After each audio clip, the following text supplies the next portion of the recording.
Okay, Nathan.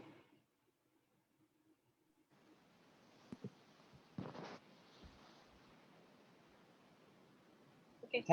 Okay. Hi, very good evening, everyone. A very good evening to everyone who's tuning in on Facebook Live today on the topic of conversation, which has been rather interesting, or should I say, rather controversial this past few weeks or so, which is on the proclamation of emergency, or in other words, Darurat. Hence the title of our conversation for our talk for today, which is Darurat, what it means moving forward. Now, together with us today, we have two esteemed speakers with us. First, we have Professor James Chin, who is the inaugural director of the Asia Institute of Tasmania at University of Tasmania, who's also an expert on the governance issues in countries within Southeast Asia. And also, we have Ms. Firdaus Husni, former lawyer and currently Chief Human Rights Strategist for the Malaysian Centre for Constitutionalism and Human Rights.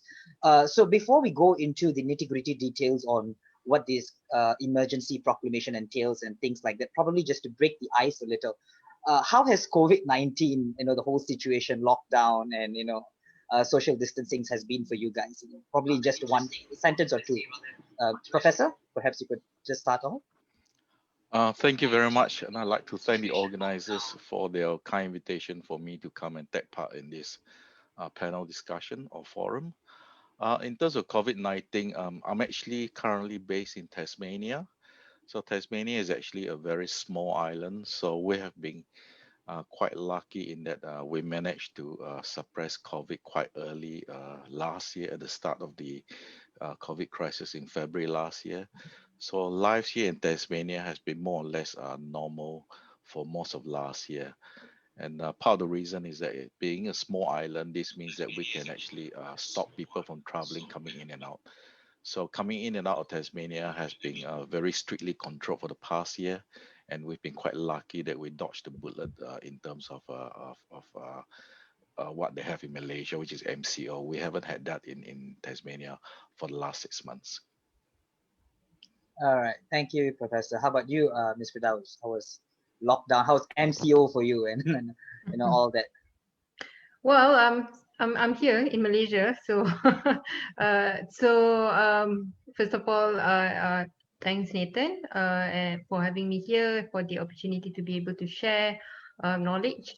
Now on the MCO and the lockdown, and I'm sure this is not a feeling unfamiliar to many of us. It's the uncertainty of things that's really frustrating, and I'm not just talking about personally, but us here at the Malaysian Centre for Constitutionalism and Human Rights, as we roll out projects and initiative that we plan for the year or for the 2 years ahead, development and the way that our government handle the pandemic, all of that affects those projects and initiatives that we want to roll out.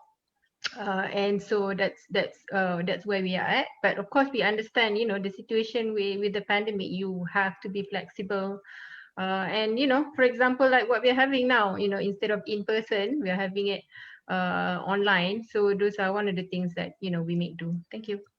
All right, thank you, Ms. Firdaus, on that. So now let's jump into, jump into the topic of discussion for this evening. So before we go into the more technical elements on this entire proclamation of emergency and how emergency affects us as citizens and things like that. So Professor, maybe you could probably explain to us on what exactly is the emergency, or Darurat, if you rather, and what is the historical significance behind this? Like, how has it been included in most of the legal frameworks of many democracies around the world? So could you probably can enlighten us a little bit on that? Okay, so historically, we inherit the emergency as it was part of the post-independence first constitution. So it basically comes under Article 150 of the Malaysian Constitution. It was something we inherited from the British at the time of independence. So basically, what is the emergency? I have to start by saying that I'm offering a political explanation, not a legal one. I'll leave the legal thing to Firdaus. So basically, the way to understand the emergency, in the Malaysian context is that an emergency means that the government of the day feels that it is no longer possible to run the country under a normal administration.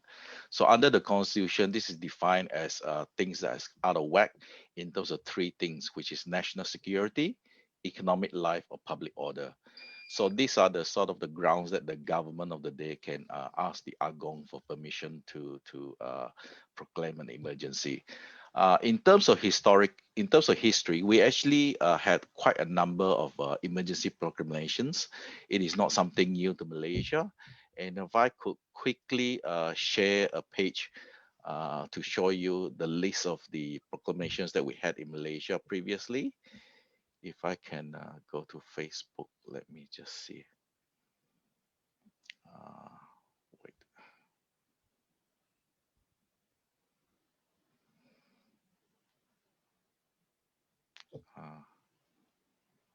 I actually do not know how to share the page. There's a green button below which says There's a share green button screen. below. Yeah, on the Zoom. This is very strange. There is no green button in my screen. If you go back to your Zoom Okay. screen, there's a a button that says share screen. Yeah. Yes. Okay. Can you guys see that now? All right. Yeah. Okay. So the first emergency was actually declared even before Malaysia became Malaysia in 63 and before the Federation of Malaya became independent in 57, and that was the most famous emergency. This is the emergency that every school kid in Malaysia study in the history books, sejarah book, and that is of course the Malayan emergency. And everyone knows that was declared because the colonial authorities at that time was fighting the Malayan Communist Party. So that lasted for more than 10 years, from 48 to 1960. Then the next one was declared about 4 years later when we had the Indonesian-Malaysian confrontation. And that was the time when Indonesia wanted to stop the formation of the Federation of Malaysia. Then 2 years after that, there was actually another emergency, but this is an emergency that only affected one state, and that is the state of Sarawak, and that was in 1966. So at that time, the federal government proclaimed a state emergency because they wanted to get rid of the first Sarawak Chief Minister, Stephen Kalorningkang. They were unhappy with him, so they declared a state emergency and removed him from power. He lost power. That one is interesting because that one, as Firdaus know, has lots of legal cases involved in it. So that is the one where when people talk about emergency, when they look at legal precedents, right, there is a big court case related to that one, and people look at that one as one of the what they call it, one of the historical legal cases dealing emergency. The next one, of course, is something that everybody knows again because of history textbook, and that's got to do with the May 13th racial riots in Malaysia. That was also declared emergency. That one was interesting because that one, the parliament was fully suspended. The constitution was suspended as well. This was followed by 7 years later, again localized in the state of Kelantan, and that was declared because the king at that time, who came from Sultan, who was also the Sultan Kelantan, wanted to get rid of the Kelantan Menteri Besar at that time, Muhammad Nasir. So a state of emergency was declared, and he was basically left in a post, but he had no power. And 2 years later, he actually lost the election. There was also emergency that was declared in 97, 2005, 2013.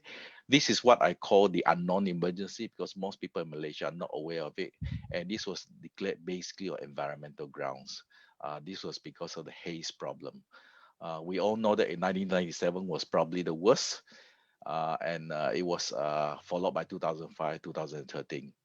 The most recent one that I could find was again a localized one, and that was for the Batu Sapi constituency in last year, and that was just to stop a by-election in Sabah. Other than that, I'm not aware of other emergencies. So at the what they call it, on the surface level, you can basically divide emergency into basically three different types. One is the one that affects the entire country. Second one is dealing with entire state, and the third one is a localized or single issue, like for example the haze issue.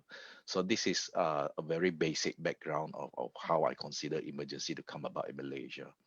Now, the question you asked about emergency other countries. In most other countries, emergency is actually not written into the constitution. If you look around constitutions around the world, most of the constitution where they contain the emergency clause are basically ex British colonies type of situation.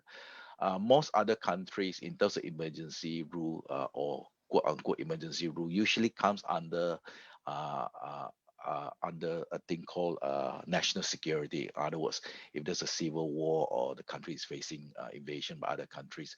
But other than that, usually you cannot declare emergency. Every other thing is regarded as more of a thing that the administration can get around rather than just declare emergency. Because in the context of the British style emergency, basically what you're saying is that you suspend the constitution, the normal administration doesn't work anymore, the government has taken over executive powers. Because what happens during emergency in the British type constitution or emergency is that when the parliament is suspended, the government actually rule through a thing called ordinances, which has the effect of a law.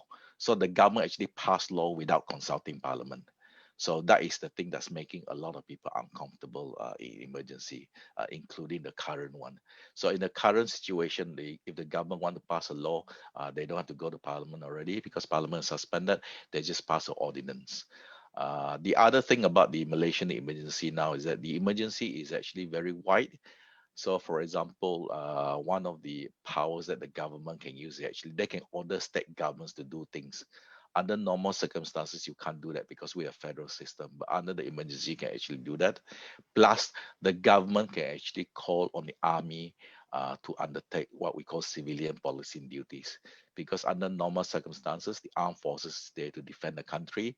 They're not supposed to do anything to the normal civilian population, in other words, the Malaysian population. But under the emergency, for example, if the government wants to, right now in Malaysia, as you know, you have police roadblocks. They can actually ask the army to come in to support the police in terms of the roadblocks, things like that. Thank you. All right. Okay. Thank you, Professor. So we did know a little bit about what emergency is and how it has been applied across Malaysia's modern history. So perhaps now we can move to Ms. Firdaus, who can probably give us a little input as to what exactly is emergency defined as in our federal constitution, and who is given the permission to declare an emergency. Because there's this whole confusion between, is it the prime minister or is it the king? So could you please enlighten us on that with regards to the constitution, Ms. Firdaus? Thank you, Nathan, and thanks, Prof, for your presentation. I think it's always helpful to look at the issue from a different perspective, because even though I'm formally a lawyer, my mind is still very much lawyer-oriented. And so when it comes to emergency, first point of reference for Malaysia must always be the Federal Constitution, and specifically speaking, Article 150. Article 150, titled Proclamation of Emergency, and 150 clause 1 talks about the definition of what amounts to emergency, or in other words, in what situation would it be seen as fitting for an emergency to be proclaimed. So if you look at the wording of 151, it says that if the king, the YDPA, is satisfied that a situation of grave emergency exists. And what does grave emergency refers to? And I need to stress here that there is a reason, a purpose why the adjective grave was inserted, because that is the measure of an emergency situation. And a grave emergency here refers to the security, economic life, and public order. And if you look at the subsequent provision, it also says that it need not be a situation where that actual occurrence of that emergency, it need not, we don't need to wait for it to happen, but if there is a real threat that is going to happen, then that can also be a ground to proclaim an emergency. Okay, so that is one. And number two, as to your question as as to who can call for emergency, if you look under 151, well, the entire 150, but before going into that, here's one thing that we must appreciate, that Malaysia practices constitutional monarchy, in which case our monarchy, their powers and the extent of that powers are set out and limited within the constitution, yeah, and unless it is expressly stated so, the YDPA has to act on the advice of the Prime Minister. So if you go back to 150 with this understanding, it will say that the YDPA, if the YDPA is satisfied that a situation of grave emergency exists, or that a threat to a situation of grave emergency exists, then the YDPA can proclaim. Yeah, how does that satisfaction comes from? It comes from the advice of the Prime Minister. Can the YDPA says, well, okay, thank you for your advice, but I'm not going to proclaim. Looking into the whole concept of constitutional monarchy, he cannot exactly do that. This does not really fall under one of his discretion, in which he can decide on his own, contrary to the advice that's given. Nothing stops him from, for example, requesting further information, from consulting with the Conference of Rulers. The Article 150 is silent on that, so he can get information, and deliberate further if he wants to. But at the end of the day, he has to act on the advice. I hope that answers your question, Nathan. All right. So just to clarify a little bit on that last point that you just mentioned, Ms. Firdaus. So in any case, if the YDPA, or rather His Majesty the King, finds it that it is not within his satisfaction that a proclamation of emergency should continue, he cannot exactly say, look, I'm not interested, so I'm not going to approve of this advice. Is that so? Yes, that is correct. All right. Okay. Thank you so much, Ms. Firdaus. Now, coming back to you, Professor. So since just now, Professor, you showed us the list of emergency that was proclaimed pre-Merdeka and also post-Merdeka and things like that. What actually differs those emergencies as opposed to the emergency today? For example, let's just select May 13 racial riots. All right. So the emergency that was proclaimed then and right now, what are the implications behind, or what is the difference, and what is the implication behind proclaiming one today? So there is no similarities between the proclamation of the emergency in 69 and the one done today. The one in 69 was very clear that there was a complete breakdown in public order, rioting in the major urban areas of Kuala Lumpur, Penang, and Johor. And there was a fear that there will be an all-out civil war between the Malay community and the non-Malay communities. And people, the rioting has actually led to quite a number of deaths before the army moved in. So it's a completely different situation. Today's one is officially, at least, it deals specifically with the spike or the spread of the COVID-19 crisis. So there's really there's no issue dealing with public order. This is more of a health emergency more than anything else. I think the reasons why there is a lot of controversy over the current thing is because people are questioning basically two things. People are saying that, isn't this very convenient for the government when the government is under threat of being overthrown or falling apart, that you suddenly as an emergency and parliament is suspended, and therefore the government cannot be scrutinized by the opposition or by MPs. By proclaiming a 6 months emergency, basically you're giving Muhyiddin a 6 months of breathing space, because nobody can challenge him politically. An example of that, of course, is that UMNO was supposed to hold their their General Assembly at the end of this week. And the General Assembly was supposed to decide whether UMNO keep their status as a coalition partner PN, or they're going to pull out PN. So now that meeting has been postponed because of the emergency, and therefore, Muhyiddin has dodged the bullet. And of course, Anwar has been going around trying to find enough MPs to support him to remove Muhyiddin as well. all these things can only be done through Parliament. So by suspending Parliament, basically you remove a direct threat to the Prime Minister. I think the second thing that people are sort of uncomfortable with the emergency is that it is still not very clear what additional powers the federal government needs, because a lot of people say that you already have the MCO, and most of the things that you want to do to suppress the COVID-19, you can actually find in other laws. You really don't need to impose emergency rule. So I think most of the opposition to the current emergency rule actually is on political grounds rather than legal or some other grounds. But having said that, it is my impression that the overwhelming majority of Malaysians are giving the government the benefit of doubt. They do realize the seriousness of the COVID, and therefore they're giving the government the benefit of doubt that maybe emergency is needed.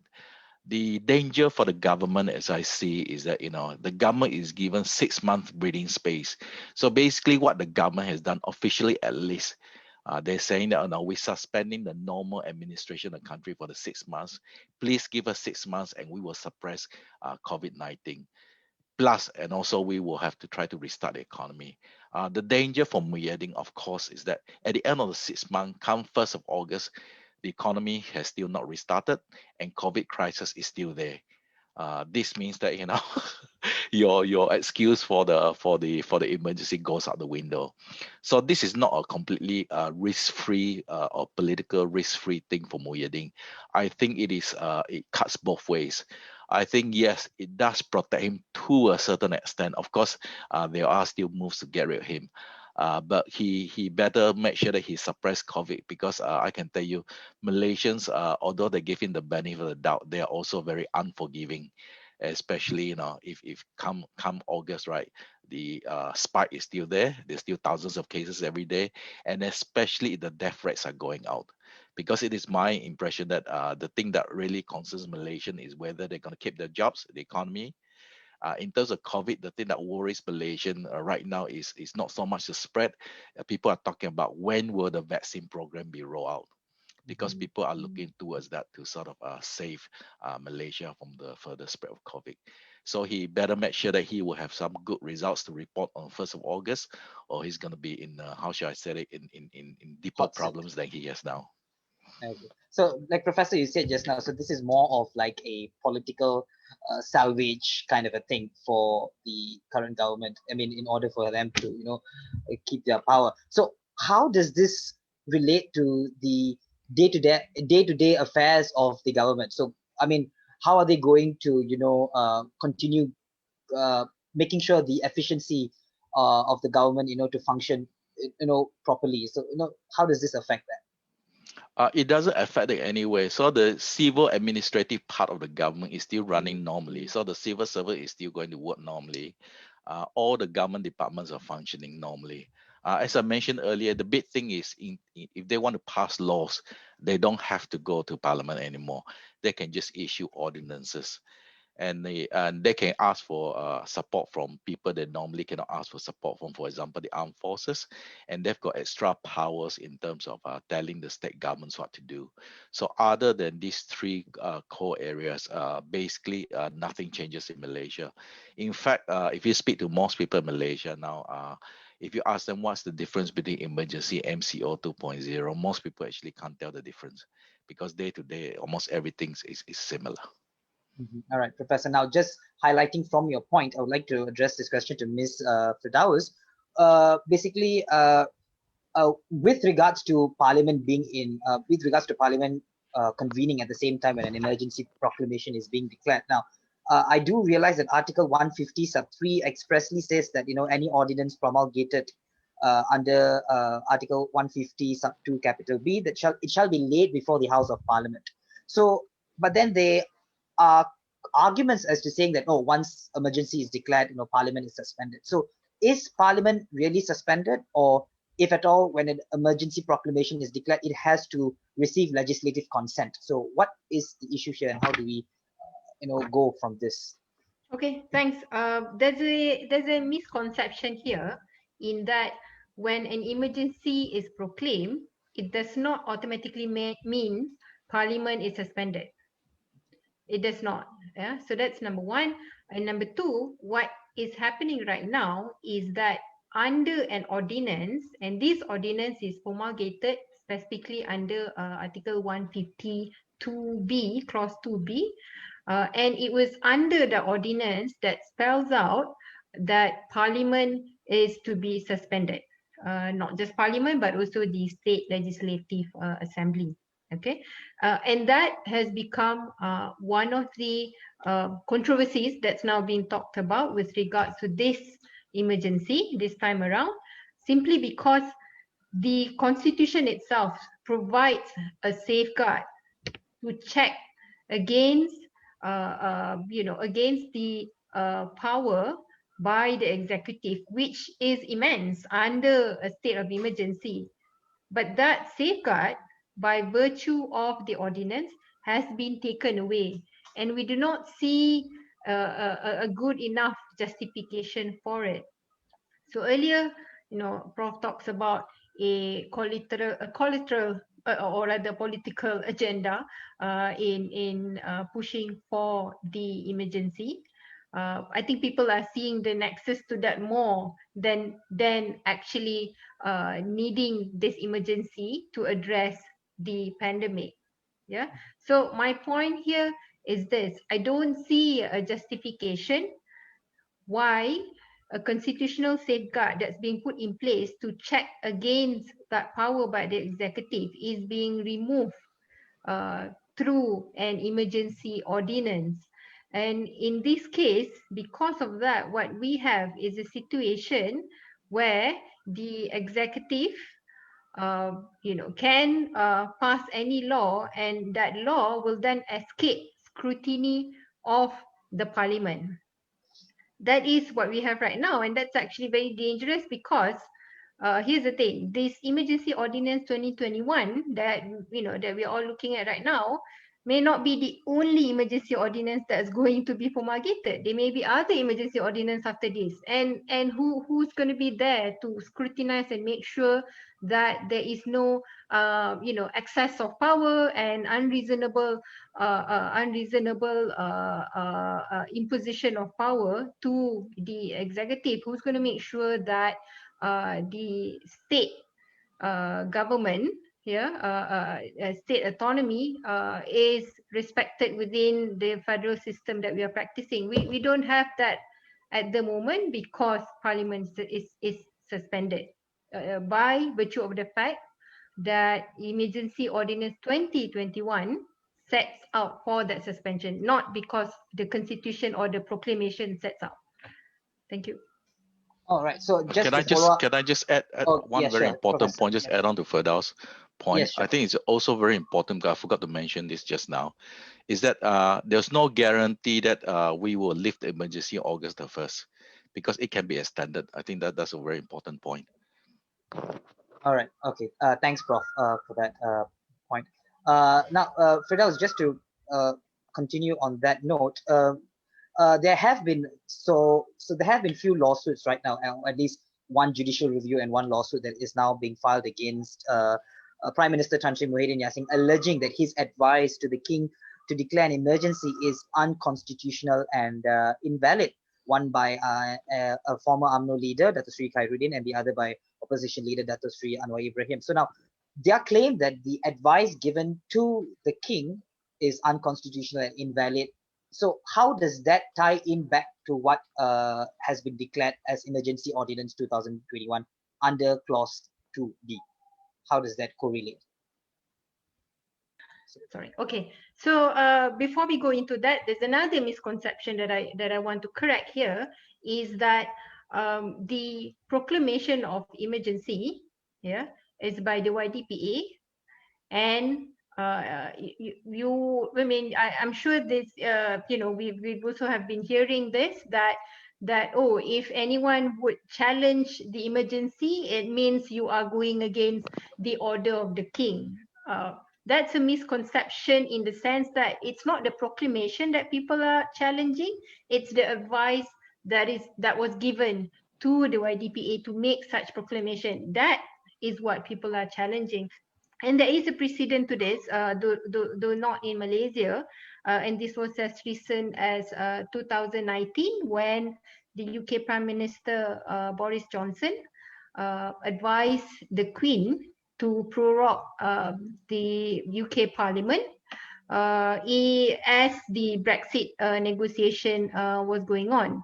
And when this matter was brought up to court, the court says that that what they are looking into is not the order for order by the Queen to prorogue the UK Parliament, but it is the advice given by the Prime Minister Boris Johnson that was being challenged and being looked into. And so based on that, they I would say the challenge that has been filed, those two challenge, it is on that basis that advice can be challenged on its constitutionality. And when we talk about constitutionality, the necessity of the emergency must also be looked into. Does it really, if we were to link back to what I said earlier about grave emergency, does it really fit that test or not? So those are, I imagine would be some of the arguments that will be put forth in the legal challenge, whether or not the advice that was given is as per the definition of what amounts to grave emergency. And there are already a couple of arguments which says that a situation of public health does not necessarily fall under the definition of Article 150 Clause 1. Although having said that, going back to the case of Stephen Kalong Ningkan in 1968, it went all the way to Privy Council, and the Privy Council decided that an emergency can also include an epidemic. So that's an argument for the other side that we need to take into account. But here we have a situation in which MCO 2.0 and the restrictions, the list of restriction was announced just the night before. And so it goes back to the point on the necessity in determining the constitutionality of this emergency ordinance. So I imagine those would be some of the grounds in the legal challenge. Thank you. All right. Thank you, Ms. Firdaus. So now the same thing I put to you, Professor, with regards to the two challenges that were brought to the courts against Prime Minister Tan Sri Muhyiddin Yassin. What do you think would be the significance of this move, or what is this going to cause in the political scene? Does this effectively show that probably Tan Sri Muhyiddin Yassin has lost the confidence of the majority members of the Dewan Rakyat? So what do you think of this, Professor? Strictly speaking, the legal challenge is really what do you call it? It doesn't affect Muhyiddin directly. Where it affects Muhyiddin is, for example, one thing has to be said is that there's no guarantee that this case will proceed. Secondly, I think if the Anwar Ibrahim's case, if he wins it, there's also no guarantee that the court will actually ask Parliament to reconvene it. But assuming that he gets his way and Parliament is reconvened, I suspect the first thing the opposition would do is to try to pass a motion saying that the August House does not believe that the emergency proclamation should have taken place in the first place. So that is sort of an indirect vote of no confidence against the actions of the Prime Minister in asking the King to proclaim emergency. But in terms of Muhyiddin's position itself, of course, if Parliament is reconvened, then he's under much more pressure. So it is in his interest to make sure that Parliament doesn't sit for the next 6 months. In terms of the other political significance is that if they can win this court case, this means that the judge will actually, how should I put it? Traditionally, the Malaysian courts are very sensitive to executive action.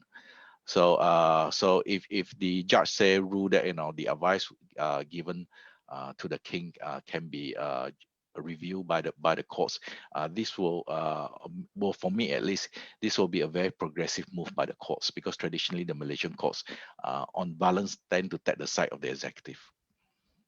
All right. Professor, just to elaborate more on that note, so with this current implementation of with the proclamation of emergency, how do you think it affects diplomatic relations with other countries, if at all it will affect? And how at all, what is their perception of our country, implementing an emergency, where in other countries they have managed to control the curve of the spread of COVID-19 without an emergency? So in your opinion, what do you think of the? I think I need to just to correct you. I think there's no country that has been successful in suppressing the COVID right now. So even rich countries like the UK who have access to the vaccine, they're still seeing a spike. America is heading towards 500,000 dead from COVID. Yeah. So even the rich countries are not who's able managed to control it. who's managed to No, I don't think that's correct. I think they're still not okay. not under control. The new Okay, variants alright. coming up. I think the question you're asking is that what is the worldwide perception of Malaysia now that you have the proclamation of emergency? Yes. I think by and large, foreign governments see the proclamation of emergency as something unnecessary, and it is basically a political move by Muhyiddin to keep his government intact for the next 6 months. I think most countries around the world also sees him as somebody who has sort of either very, very slim majority or fighting for his political life. Because for me, right, the real tensions is really not what we see on the surface. It's not about the politics of COVID, the politics of emergency, everything. The real tension in the government is really what is UMNO up to? Because we know that the people who are capable of pulling down the government is not Anwar Ibrahim, is not Mahathir, is actually UMNO. If UMNO were to make a decisive move to pull out the government will collapse immediately. All right. Thank you, Professor. Now, coming back to Ms. Firdaus, just a little elaboration with regards to the so-called constitutionality, or rather the validity of the challenges that are brought to court against the advice of the Prime Minister to the King. Now, I do realize that Article 150, Clause 8 does say that no court shall have jurisdiction to, question with regards to the proclamation and things like that. So how is that going to fare in the court challenges? Will this ouster clause be of any significant factor to their legal challenge in court? Okay. Thanks, Nathan. So yeah, you're right. 150 clause 8 of the Federal Constitution is what we call ouster clause, because that clause ousts the jurisdiction of the court to look into the matter. Yeah. And actually, if you look in the Emergency Ordinance 2021, it also has that any act that's taken during the state of emergency cannot be questioned where it is bona fide. So there is, a bit of a leeway there, but it is essentially an ouster clause also. So I take note of what Prof said earlier, that if we were to look at the judicial trends in Malaysia, it seems to be leaning in favor of the government. But I would like to be a bit more optimistic, in the sense that if you look at the cases on ouster clauses, but before that, let me backtrack. Ouster clauses has existed everywhere, not just the Federal Constitution, not just its emergency ordinance. For example, you see it in the Immigration Act, you see it in the Societies Act, and there have been a couple of cases that challenge these ouster clauses, and these cases went even all the way to the federal court. And there have been several decisions which says that ouster clauses cannot fully take away the jurisdiction of the court to look into the matter, simply because it is the constitutional role of the court. It is within the inherent powers of the court, to decide on dispute, to be an avenue where citizens' rights are being violated or infringed by the government. And so if that role is taken away by an act of parliament, then what is the point of having a judiciary in the first place? So that has been the point in some of the progressive judgment, which essentially says ouster clause does not bar jurisdiction of the court. Yeah. So my point is, literally, Article 158 seem to oust jurisdiction of the court. But my second point would be that should not be a barrier from citizens or the MPs, if they have local standi, to file a legal challenge, against, in this case, the emergency ordinance. So just to clarify a little bit more on that. So is it in your opinion that, let's say, the respondents in this case, which is the government of Malaysia and also the Prime Minister, would rely on this ouster clause? Do you think that would be the case? They would definitely rely on the ouster clause. Yeah. But if I were one of the party filing that challenge, yeah, I would then say that ouster clause should not bar jurisdiction of the court. Simply because it is inherent within the judicial or the courts as an institution to decide on constitutionality of the emergency ordinance. All right. Thank you, Ms. Firdaus. Coming back to you, Prof. Now, as we know, with the normal MCO that was implemented under the Prevention and Control of Infectious Diseases Act 1988 had actually caused severe job losses amongst many Malaysians as well. So, how will this Darurat or this emergency would impact further job losses, and if at all, are there any ways in which the Malaysian government can resuscitate this this issue that we are facing? I think for a large part, what the private sector was looking for was a much bigger budget. I was actually surprised that the budget passed did not contain a large enough money. If you look at other countries, they went into very big deficits in order to restart the economy.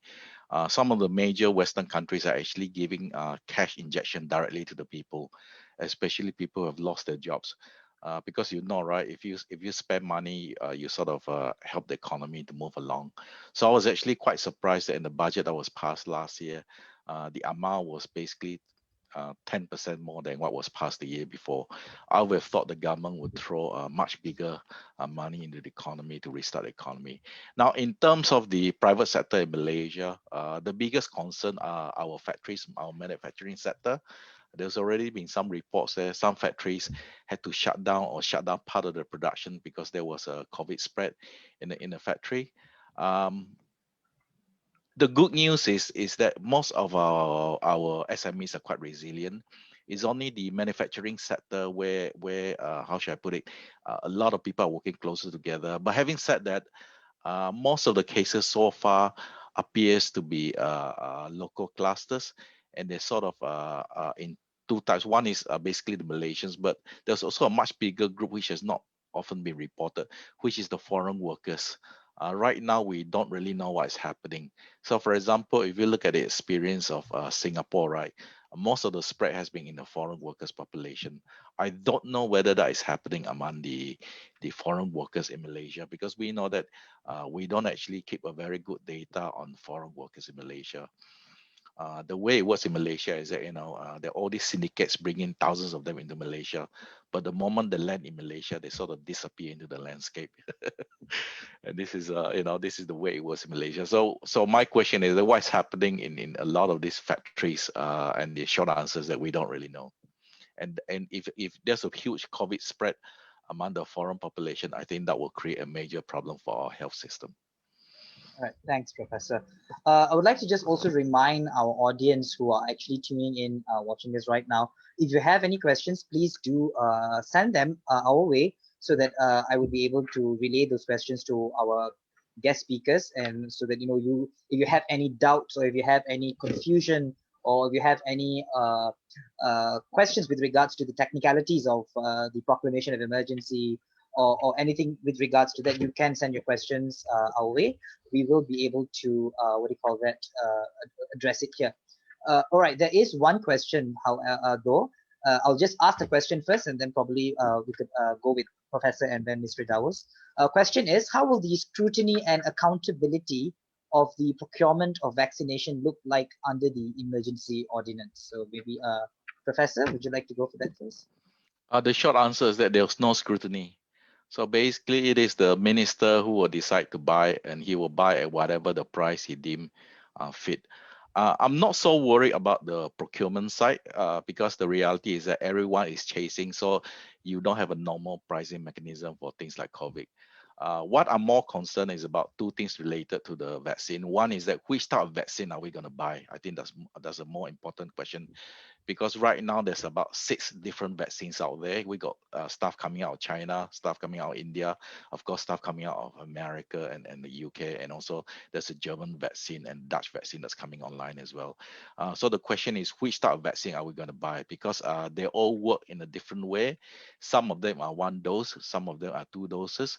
And also the second thing I'm worried about is that how we're going to roll them out. I think those things have not been discussed in public. It has been discussed among health professionals, but I think the discussion, we have to enlarge it because we're talking about a large segment of the population. Even if we're talking about giving it to the older population, right? We're talking about at least 10% of the Malaysian population. So I think there should be more public discussion on this issue. Right now, everything is sort of, up in the air. In fact, we don't even have any full transparency in terms of what vaccine we're buying. All we know is that there's controversy because people are unhappy with the price. There's rumors about we being overpaying, and there's back and forth between the minister involved. So this is why I'm in agreement with Firdaus that Parliament has to be recalled, because otherwise there's no place for this sort of discussion to take place. Over to you, Ms. Firdaus. Probably maybe you can touch on the part where the cabinet has to be responsible to Parliament. So how are we going to ensure accountability on the parts of members of Parliament with regards to this procurement of vaccination? Yeah, sure. So yes, the short answer to that is no. There is no scrutiny and accountability under the state of emergency. And why is that so? Because one, under the Emergency Ordinance 2021, Parliament is suspended. We've already discussed that. And number two, Emergency Ordinance 2021 also provide for treatment, isolation, surveillance, and they can also be further regulations to be issued out under this particular emergency ordinance, and that could relate to the vaccination that we are discussing right now. Yeah, those regulations we don't know. I mean, it hasn't been issued yet. I foresee that it will be either in the form of a further regulation or in the form of a separate ordinance. Yeah, but still, in the circumstances that we have right now, with the Parliament suspended, except if we are talking about the civil society, forums such as this, there is no way to account and make sure that there is transparency and proper justification on every decision made regarding the vaccination. And this is why the suspension of Parliament is something that we must view with the greatest caution, because important decisions such as what we are allowing to be put in our body, that we don't know. There's no transparency there. And in a functioning democracy, the executive, the government, is answerable to the Parliament. But that role, that constitutional role, that deliberative and scrutiny function by the Parliament has been taken away through Emergency Ordinance 2021. And this was actually the point that was made in the UK case that I mentioned earlier, in which the UK court says that advice is unconstitutional because it takes away the deliberative function of the Parliament to be able to check the power of the executive. And so in this situation, it is the collateral purpose or the political agenda is one thing, but the effect of taking away parliamentary scrutiny goes beyond that political agenda, and it really affects us. Thank you. All right. So while Can I just add one more thing sure, about what Professor. Madeha said about making rules and all that sort of stuff? I think it's also important to understand that, in terms of ordinance, they can pass anything under the sun. So it doesn't have to be directly related to COVID or public what they call it, order. It can be anything under the sun, and I think that's where things can get a bit dicey and a bit dangerous. So we really do need our parliamentarians to step out and sort of keep a close eye on the government. Right now, they can just pass an ordinance and they can implement it without any scrutiny, and nobody can complain about it. And I think that's a dangerous thing in the Westminster system. All right. Thank you, Professor. Now, before we just move on to our next question, if there's any questions, please send them our way. Yeah. All right. Just to get back to you a little bit, Mr. Firdaus. So, with regards to the proclamation of emergency, let's just say, for example, a hypothetical situation: if one were to get arrested under one of the ordinances that has been declared under this emergency, and then let's just say 6 months after August 1st, the proclamation of emergency ceased to exist. Can that person bring an action or a form of judicial review, or if you rather, against the executive or the government for whatever he has suffered, for his imprisonment rather? Is that possible? Short answer to that, no. Because 156 says that any ordinance promulgated during the state of emergency, even though it might be inconsistent with the constitution and say, let's say it goes against our constitutionally guaranteed fundamental liberties, yeah, your right to life and liberty, that will be valid. Yeah, and so that's one. And then number two, we must also bear in mind that at the point the proclamation of emergency ceased to exist, say in this case 1st August, right? One has to bear in mind of the effect of Article 150 Clause 7. Article 150 Clause 7 says any ordinance or laws passed under that proclamation of emergency 6 months after that emergency ceased to exist, for that 6 months, those laws, those ordinances will still be in effect.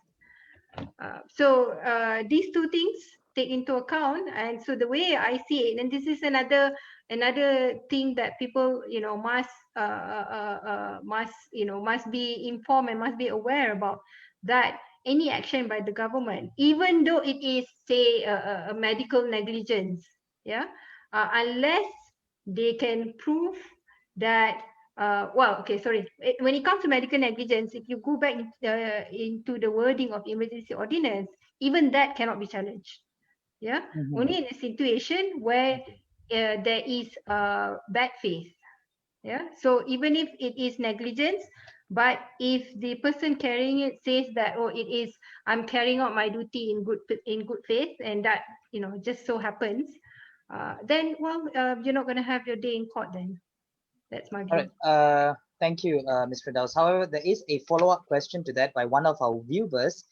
They have asked, what is the implications of the emergency towards constitutionalism in particular? Okay, so when we talk about constitutionalism, there are a couple of doctrines or principles that we in Malaysia are embracing when talking about constitutionalism. So you're talking about rule of law as opposed to rule by law.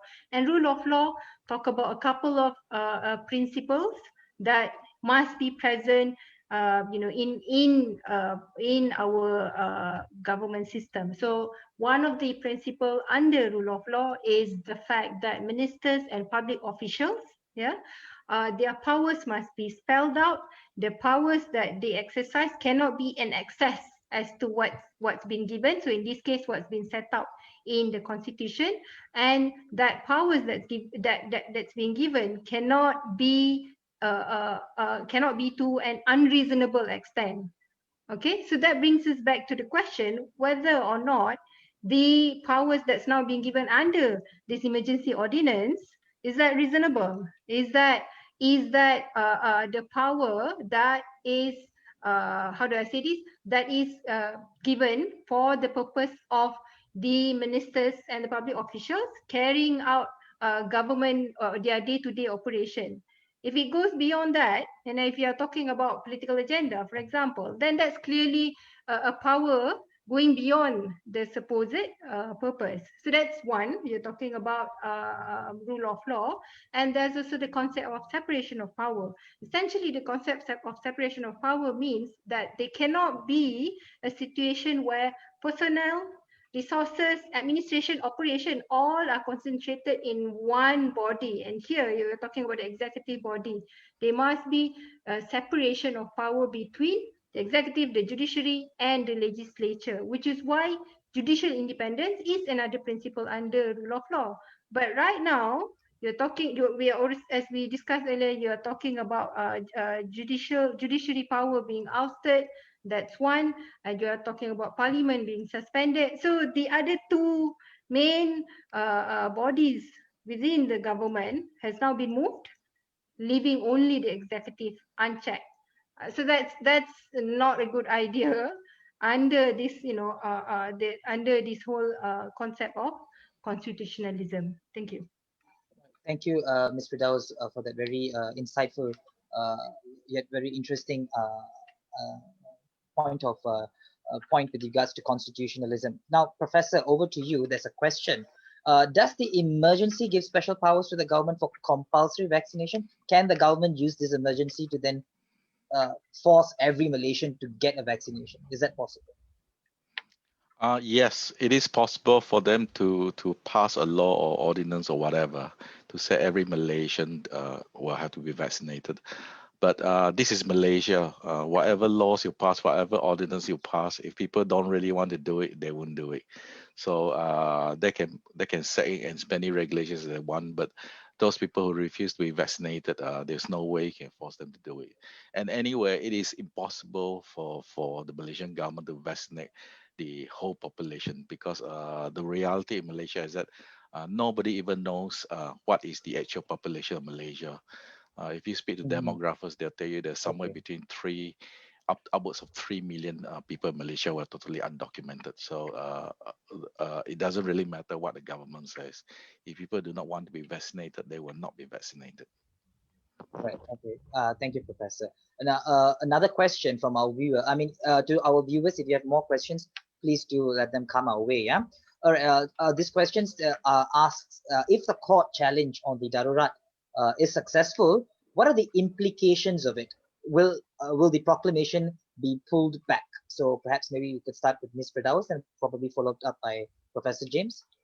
Okay, sure. So one possible way I can look at how the court challenge is going to turn out would be, for example, if one of the relief that's being sought for is for say for a declaration that the provision under the emergency ordinance that Parliament is suspended, if that is to be declared unconstitutional, yeah, then we could be looking at a situation where Parliament can now be in session and that proclamation can then be presented for, under Article 153, in which case it will be then be for the Parliament to then decide whether or not that proclamation of emergency and any ordinance, yeah, is to be revoked or passed. That's one way that can happen. So, Professor, how about a little bit from the political perspective? What are the implications if this court challenge is successful? You know, what do you think? So I think if the court finds in favor of the Anwar Ibrahim, I think nothing will change because we're talking about 6 months period. Assuming the court does issue an order and give exactly the relief sought by the plaintiffs, there was no guarantee the parliament will sit immediately. So if the parliament will sit in July or August, then the whole point is moot because by 1st of August, the emergency will be lifted. So at the end of the day, I think this thing is really, although COVID-19 was used as the main excuse to set the emergency, at the end of the day, emergency, like most things in Malaysia, is political in nature, and the solution is also political in nature. You can't go to the courts to solve a political problem. Right. Thank you so much, Professor. All right. I think that's all for questions from viewers. We don't have any more questions left.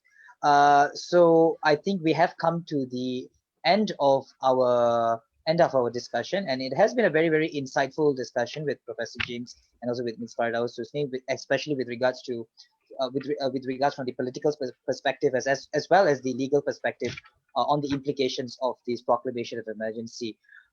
So with that, I would like to thank Professor James and also Ms. Firdaus Husni for joining us today this evening, and also I would like to say thanks to Now who invited me over to be able to moderate the session. So thank you so much to everyone, and we hope you had a very, very insightful session today. Thank you.